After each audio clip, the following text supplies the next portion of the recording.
Здравствуйте! В эфире музыкальная программа «От всей души». 10 апреля свой 35-летний юбилейный день рождения отметила наша невестка Серикова Айсу Алексеевна.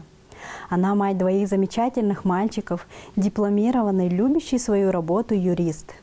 В настоящее время работает старшим инспектором уголовно-исполнительной инспекции Байтайгинского кожуна УФСИН России по Республике Тыва. В этот день хотим ее поздравить и пожелать благополучия, достатка, любви, успехов в ее нелегкой работе, достижения всего задуманного, исполнения желаний и крепкого здоровья. Свекровь Мария Хартековна и многочисленные родственники семьи Сериковых.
Это была музыкальная программа «От всей души», где вы всегда можете подарить своим близким минуты счастья и радости.